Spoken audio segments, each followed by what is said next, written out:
Marchons avec Saint Joseph, les préoccupations de Nazareth.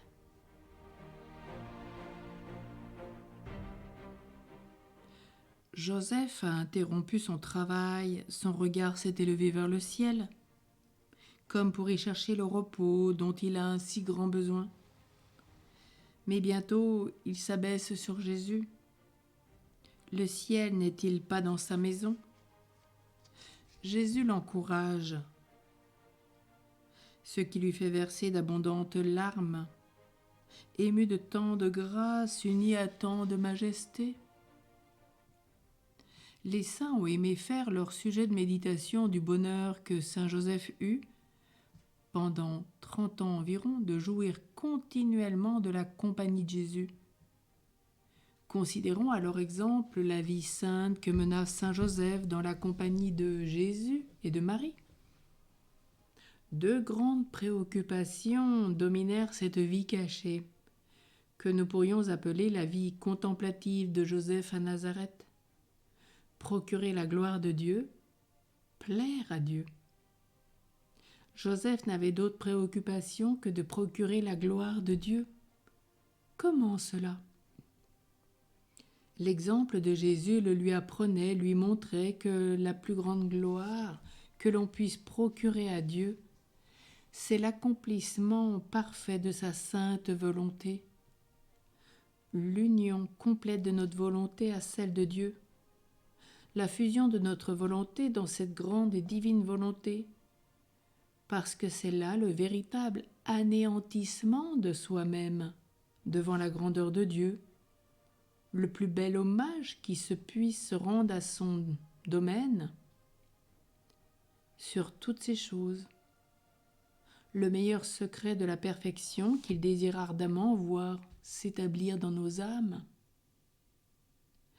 À Nazareth, Joseph n'avait d'autre pensée, d'autre désir que de plaire à Dieu. Dieu était si près de lui. Sa grâce et sa grande préoccupation, peut-être son unique, était de consulter ses besoins, de chercher à satisfaire les moindres désirs de Jésus. Ah, comme dira saint Alphonse de Ligorie, sans doute nous est-il permis de l'affirmer, si Jésus voulait obéir à Joseph, Joseph ne vivait que pour obéir à Jésus. Sublime échange qui n'a rien de comparable dans tout ce que l'imagination peut inventer de grandeur, de noblesse. Admirable disposition de la Providence qui voulait nous laisser le plus bel exemple de toutes les vertus dans le recoin obscur qu'habitait la Sainte Famille.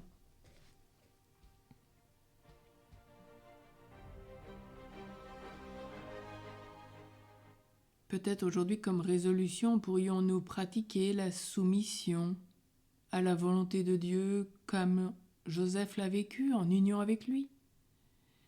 Et retenir peut-être ce verset de l'Évangile selon saint Jean au chapitre 8 verset 29. Je fais toujours ce qui lui plaît.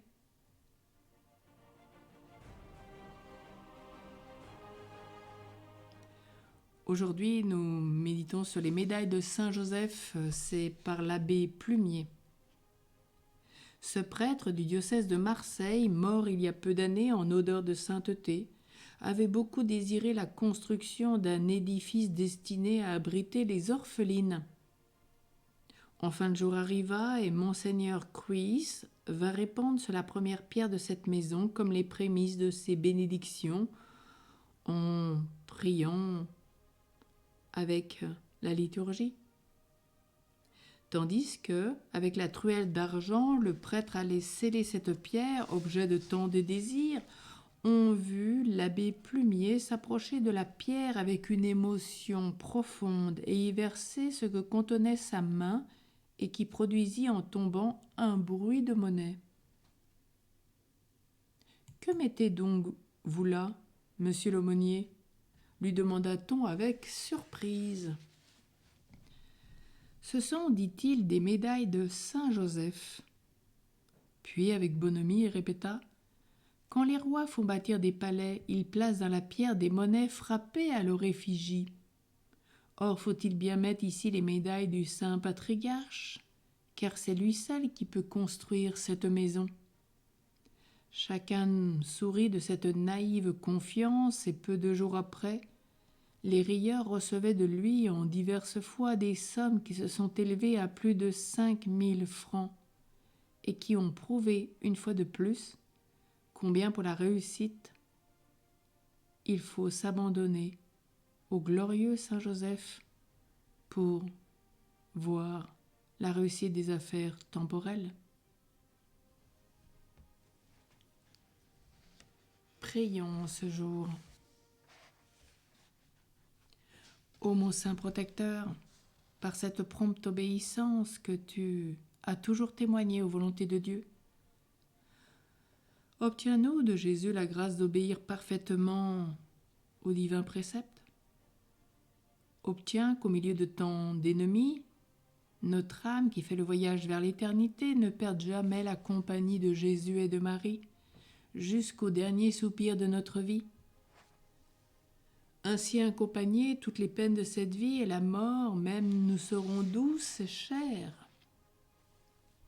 Ô Marie, Mère de Dieu, par les souffrances que ta jeunesse a endurées pendant le voyage d'Égypte, obtiens-nous la force de supporter avec patience et résignation les contrariétés et tous les ennuis qui nous arrivent. Et toi, notre cher Jésus, aie pitié de nous. Ô toi qui es notre Seigneur, notre Dieu, tout innocent que tu étais, tu as voulu souffrir de tant de manières depuis ton enfance. Et nous, pécheurs qui tombons régulièrement, sommes si impatients. Aide-nous aujourd'hui à être en communion pour souffrir quelque chose pour toi. Notre doux Seigneur, pardonne-nous. À l'avenir, nous voulons supporter tout ce que tu nous enverras avec l'aide de ta grâce, sans quoi nous ne pouvons rien. Aide-nous pour cela de ta grâce, sans quoi nous ne serions pas fidèles. Nous t'aimons, ô notre Jésus, notre trésor, notre tout, et nous voulons t'aimer pour t'être agréable et souffrir avec toi tout ce qui plaira que nous souffrions. Accompagne-nous, aide-nous. Saint Joseph, notre protecteur, prie pour nous, accompagne-nous. Au nom du Père, et du Fils, et du Saint-Esprit. Amen.